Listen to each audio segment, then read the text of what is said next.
For many of us, especially those with children, we are concerned about the safety features of our vehicles, right? As time has changed, safety has dramatically changed in vehicles too.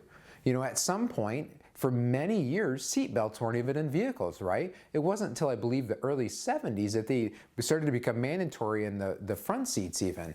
And then they've changed and changed, and you went from like a lap belt to the shoulder belt and stuff like that. Eventually there was an invention of airbags in certain vehicles. It started with the driver, then went to the driver and passenger. And now with many of these new vehicles, you got front, back, side, curtains, all these sort of airbags that deploy to help keep you safe in the event of an accident. Manufacturers have stepped up their safety protocols with when they manufacture vehicles and have crumple zones and all these different things to, again, try to keep you safe in the event of something bad goes happen and you're involved in that accident, and to keep you from being able to walk away from that accident.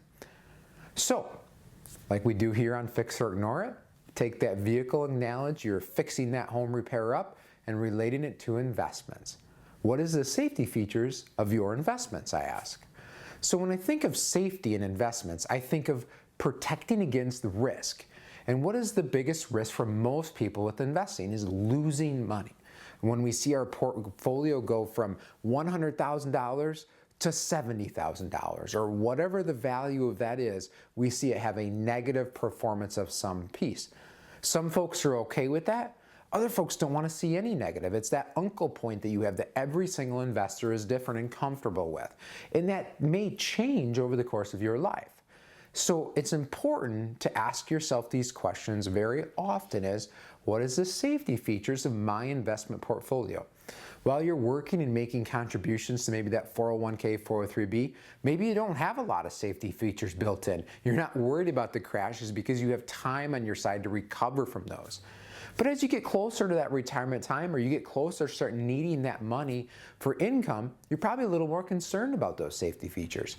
So it's important to start building some of those in at some point. So what does that mean? Start building in maybe some safety. Building in some volatility protection to your portfolio.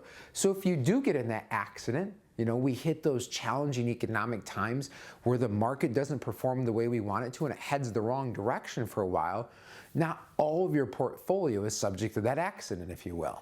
So as you're doing this, there's different ways to do this, and it depends on the individual, it depends on your timeline, again, on comforts, all that sort of stuff you're looking for, but there's lots of options out there.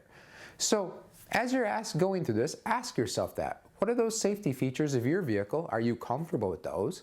And what is the safety features of your investment portfolio? And if you're not comfortable with those, time to make a change and look for something different where you feel comfortable with that.